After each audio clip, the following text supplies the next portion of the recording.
Bon, zoomez en arrière. Est-ce que vous êtes arrivé à faire quelque chose alors? Donc, on va faire deux choses ici. On va faire plusieurs choses au départ du texte d'ailleurs. Une des premières choses qu'on va voir, c'est la déformation par enveloppe.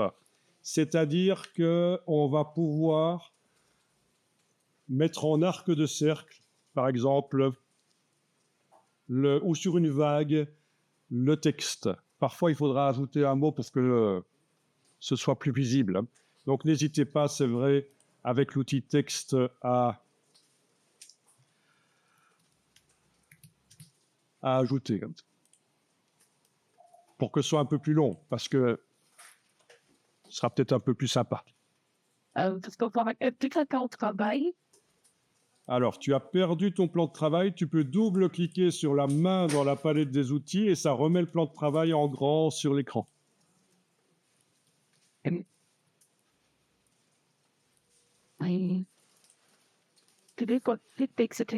Oui, ajoutez un peu, si vous avez un petit nom aussi, ce sera peut-être mieux pour la suite d'avoir un nom un peu plus long.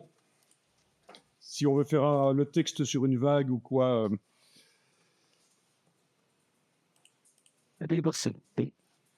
Donc tu dis, est-ce que tu as bien la ligne de base qui est sélectionnée avec la flèche noire?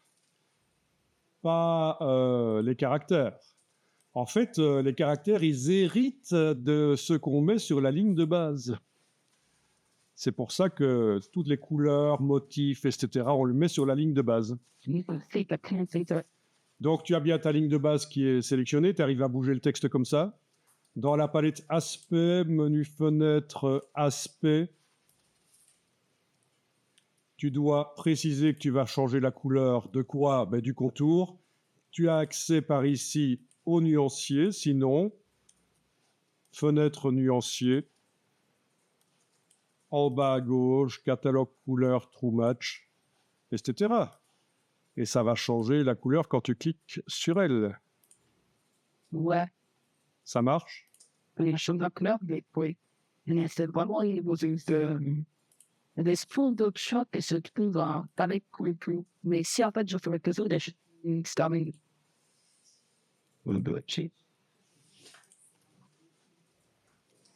Bon, donc au départ de ça, on va faire deux choses qui sont assez intéressantes. C'est mettre le texte dans une enveloppe pour qu'il tourne. Ça fonctionnerait aussi avec des vecteurs qui représentent des dessins. Ouais. On peut aussi donner une inflexion à un dessin. Mais c'est souvent sur du texte qu'on fait ça. Ensuite, on verra comment on peut mettre le texte, et ce sera un autre exercice, le texte dans un rectangle. OK? Vous allez dire, ben, c'est simple, il suffit que je fasse un rectangle, je lui donne une couleur de fond et de contour, et je le mets, voilà. Je le mets derrière dans la palette des calques. Il suffit que je le déplace sous le texte et c'est bon. OK? Ouais, c'est vrai que vu comme ça, on arrive sans problème à mettre le texte sur un fond, un rectangle. OK. Par contre, chez moi, si je mets des dernières, il prend pas.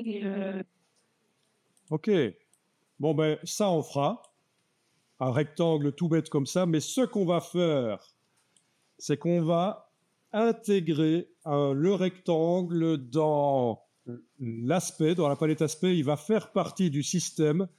Et ça, c'est très intéressant quand on doit faire des annotations sur des schémas ou sur une carte des noms de villes. En fonction du nom qui est dans le rectangle va plus ou moins s'agrandir. C'est un rectangle auto-redimensionnable. OK, donc voilà, ça je vais mettre sur le côté et je vais même supprimer parce que vous en êtes là. Donc première chose, le texte courbe et ensuite on fera l'histoire du rectangle auto-redimensionnable. Et ça vous démontrera aussi que si vous ne connaissez pas ce système Vous allez devoir tout faire manuellement, redimensionner les rectangles par rapport à la longueur du mot, et vous perdez du temps. En réalité, quand on passe du temps à apprendre des techniques qui automatisent, on gagne du temps. On en perd au départ à apprendre la technique, mais on gagne du temps après. Vous avez cette histoire de la personne besogneuse et du geek. On leur demande de faire le même travail. Vous avez la personne besogneuse qui, pendant des heures, elle prend à peine des pauses, elle fait le boulot, et au bout de 8 heures, elle a presque terminé. Vous avez le geek qui n'a fait que jouer aux jeux vidéo, il n'a rien foutu. Puis, à 1 heure de rendre le travail, il va voir sur le web, tiens, comment est-ce qu'on peut automatiser ça? Tac, tac, tac, il automatise, il a terminé en même temps, voire même avant la personne besogneuse. Donc ça, c'est une démonstration, en fait, c'est une histoire qui démontre qu'on a vraiment intérêt à ne pas passer trop de temps à faire des processus répétitifs et ennuyeux et qu'on a intérêt à mettre en pause et aller voir s'il n'existerait pas un système qui automatise. En fait, chaque fois que vous faites quelque chose sur l'ordinateur et que c'est ennuyeux, répétitif, il y a certainement quelqu'un qui a trouvé une solution pour que ce soit automatisé. Donc ça, c'est très intéressant d'être dans cet esprit. Je m'ennuie à faire ce truc, c'est toujours la même chose. Je cherche la solution qui est peut-être déjà dans le logiciel, en fait. Il n'y a peut-être même pas besoin d'installer un truc en plus. C'est déjà dans le logiciel, mais je ne sais pas. Voilà. Et je découvre sur le web en allant sur des forums, en posant à ChatGPT ou à Google Gemini ou quoi, vous posez des questions. Alors, de plus en plus, ce qui arrive, c'est les assistants. C'est déjà maintenant dans les versions bêta, dans les versions de pré-évaluation, je veux dire, pré-sortie officielle de Adobe. Vous avez maintenant dans InDesign un assistant qui vous aide. On va aller de plus en plus vers ça. Vous allez chacune avoir un stagiaire dans le logiciel et vous allez lui demander tiens, trouve-moi comment on fait ça, explique-moi, ou même un prof, quoi. C'est ce qu'on appelle les agents IA. Vous avez entendu parler des agents IA. Après l'IA génératif, c'est une autre partie qui va beaucoup se développer, les assistants IA. C'est un vaste sujet, ça rebat les cartes. Il y en a beaucoup qui disent que ça va mettre des gens au chômage. Il faut arriver à intégrer ça. C'est pour faciliter la tâche, quoi, pour aller plus vite, quoi. Alors, si vous trouvez des systèmes pour automatiser,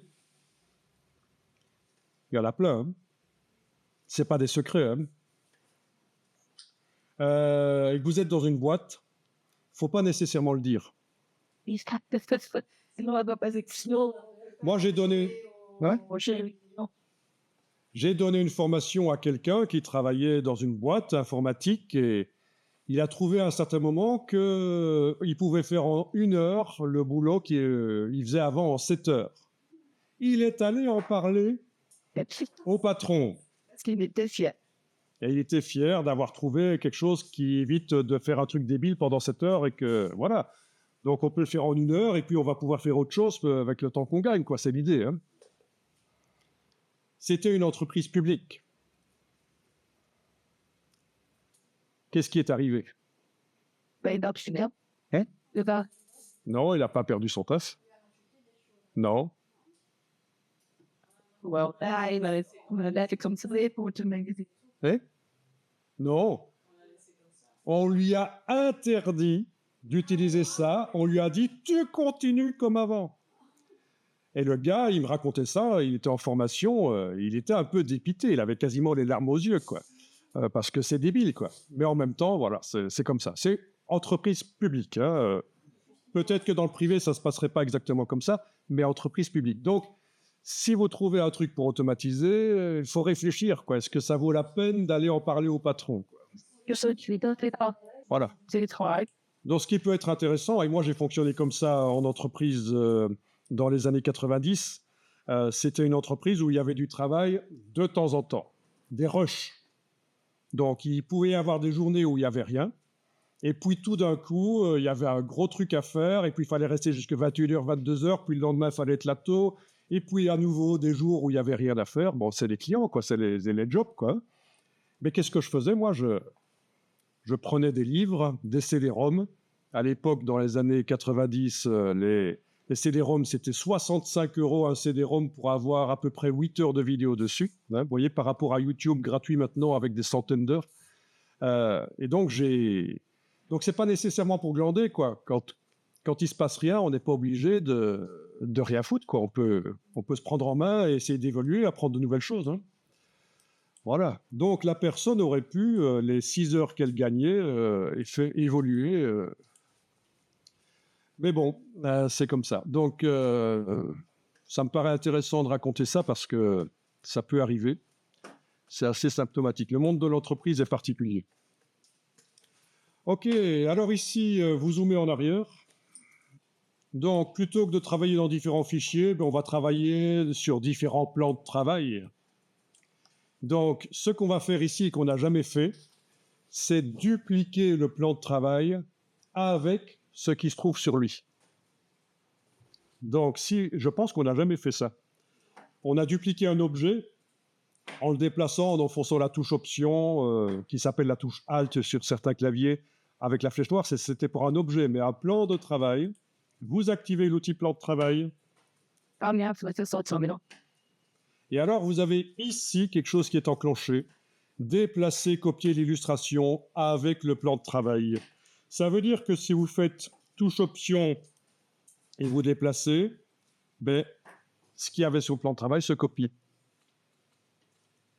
Et en fait, ça, c'est notamment utilisé quand on fait des prototypes de sites web, hein, parce qu'on peut faire des prototypes de sites web dans Illustrator. C'est pour ça que parmi les fichiers, quand vous faites un nouveau document, il y a web. Eh bien, on peut avoir les plusieurs pages du site. On fait le design des plusieurs pages.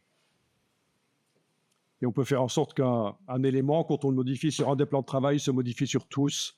Mais on ne va pas aller jusque-là. Ici, c'est juste pour pouvoir continuer à travailler sur la copie du plan de travail. Est-ce que ça a fonctionné pour vous, la copie du plan de travail? Bon, du coup, on a les objets qui sont en double. Si vous regardez dans la palette des calques, vous avez tous les objets qui étaient sur le plan de travail qui sont en double. Peut-être que vous en aviez qu'un seul, en fait. Hein, mais c'est logique. Hein. Bon. Alors, ça peut être ennuyeux. Il existe plusieurs solutions parce que, voilà, ça devient un peu brouillon. Une solution consiste à créer un nouveau calque et transférer une partie des objets du plan de travail, d'un des plans de travail, sur l'autre calque.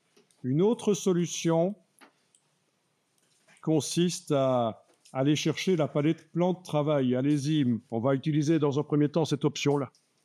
Menu fenêtre, plan de travail.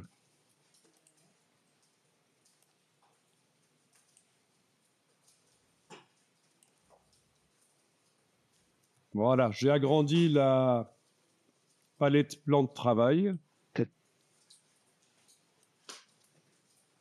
Et je vois que j'ai la copie et j'ai l'original. Il est possible de verrouiller le plan de travail original. Et dans la palette des calques, les objets qui font partie de ce plan de travail sont verrouillés. Comme ça, vous savez que le plan de travail, la copie sur laquelle on va travailler, c'est ces objets-là. Voilà. On est bon? Ça peut être une solution. Ah, ils sont verrouillés, c'est pratique. Parfois, on verrouille des objets pour qu'ils ne bougent pas pendant qu'on manipule d'autres objets qui sont au même endroit. Ou des calques, on verrouille. On a plusieurs calques, on travaille sur un seul des calques. Bon, je ne vais pas en dire plus ici parce que sinon ça embrouille. Alors, on y va. On travaille sur la copie. Vous arrivez à bouger avec la flèche noire votre texte. les plans de travail, ils ont un nom, là, on le voit, hein, à côté d'eux. Hmm. Voilà, ça c'est l'original dont les objets sont verrouillés. Et on a l'autre avec les objets non verrouillés. Bien.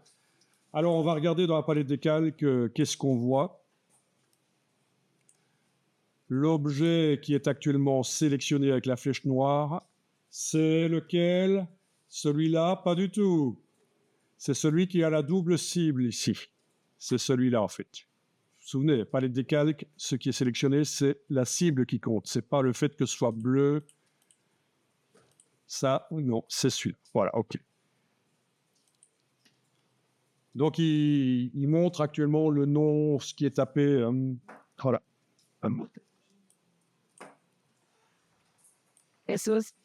Ah oui, au fait, vous voyez dans la palette des calques, les petites cibles grises, on en avait parlé. Je vous avais dit, quand vous choisissez la couleur de l'interface utilisateur, ne choisissez pas celle-là. Parce que dans la palette des calques, les objets pour lesquels il y a quelque chose qui s'est passé dans la palette aspect, ça vous le montre par la petite cible. Ce sont des objets sur lesquels il y a eu un effet spécial dans la palette aspect. C'est juste aller voir dans la palette aspect. C'est ce que ça dit. OK, alors on va dans le menu Objet, Distorsion de l'enveloppe. Alors il y a différents types de distorsion. Ah oui, est-ce que vous avez bien votre texte là, la ligne sélectionnée avec la flèche noire, hein? Yeah. Allez-y, ligne avec la flèche noire. Ensuite, objet, distorsion de l'enveloppe. Il y a différentes manières de déformer, de distorsionner. On va choisir la première. Donc la création d'après un filet ou d'après l'objet au premier plan, ici, ce sera pour plus tard. Mais c'est créé d'après une déformation. Vous avez 3 petits points là pour faire joli. Donc, quand vous avez 3 petits points dans un menu, ça vous indique qu'il y a une boîte qui va s'ouvrir. Voilà. Go. Et là, vous avez les différents types de déformation. Alors, pour le texte, il y en a 2 qu'on utilise beaucoup. Après, les autres, vous pouvez essayer aussi. C'est arche et arc. Vous voyez la différence entre arche et arc? Ben, dans arche, les lettres restent verticales, tandis que dans arc, elles se penchent. Bon, évitez peut-être de jouer sur les 2 curseurs ici, horizontal, vertical. Ouais. Mais voilà, quand vous avez fait ça, vous allez cliquer sur OK et vous allez voir que normalement, ça va changer ici dans la palette des calques. OK. Voilà, ça s'appelle enveloppe. Alors, c'est un système. Enveloppe, il y a l'enveloppe de déformation et il y a le texte qui reste modifiable. Sauf que contrairement à ce qu'il y avait l'autre jour, si vous vous souvenez, le masque d'écrêtage, on pouvait développer avec le petit chevron et aller dire qu'on travaillait sur le masque ou sur l'image qui était masquée. Eh bien non, pas ici. C'est un objet. Il n'y a pas de petit chevron pour développer et voir ce qu'il y a à l'intérieur. Et c'est pour ça que ça va se passer ailleurs. Alors, vous avez objet, distorsion de l'enveloppe, modifier le contenu. Et là, ça vous permet de modifier le contenu. Le contenu, c'est du texte, ici. Il n'est pas à l'endroit où on le voit, on est d'accord. Pour le modifier, vous avez intérêt à faire commande Y et aller modifier. Ah ben oui, comme ça vous voyez le texte non modifié. Et quand c'est fait, commande Y, et voilà. Ensuite, ça va trop vite? OK. Alors, moi, Alors, quand l'enveloppe est sélectionnée, objet, distorsion de l'enveloppe, modifier l'enveloppe. Voilà, elle apparaît sous la forme de 3 panneaux comme ça. Et sur la barre contrôle, vous avez la valeur d'inflexion et le type de distorsion que vous auriez aussi si vous faites si vous faites objet, distorsion de l'enveloppe réinitialisée d'après la déformation. Vous avez aussi la boîte qui réapparaît. Bon, je répète, on était donc en train de modifier le contenu. Je vous avais dit, comme c'est du texte, vous avez intérêt à faire commande Y pour aller modifier le texte. Voilà. Comme ça, vous voyez exactement où il est. Commande Y, voilà.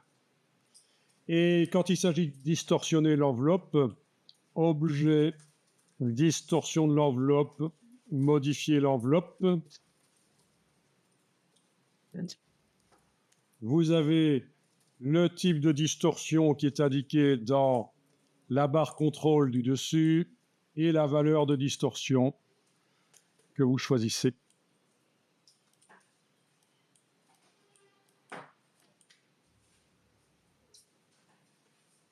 Voilà.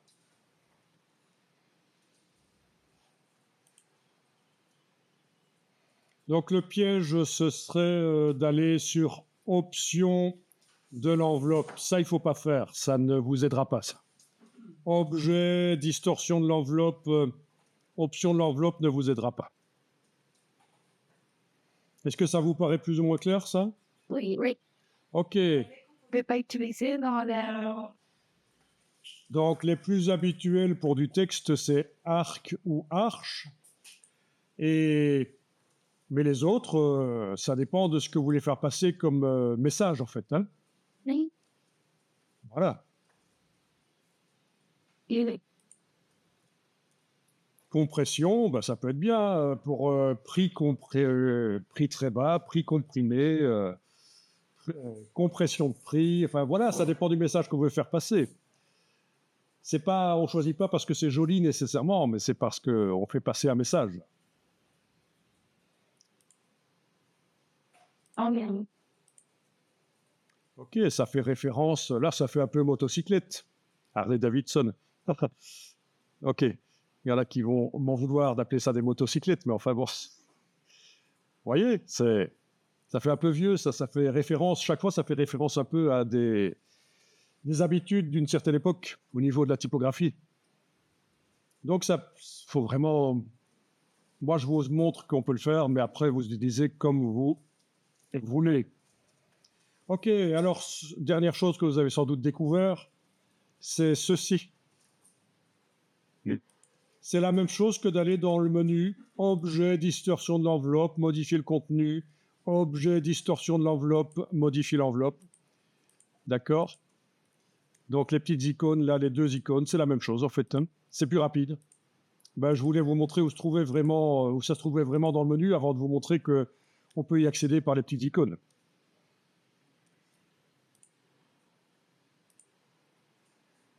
Bon, on peut cliquer à côté.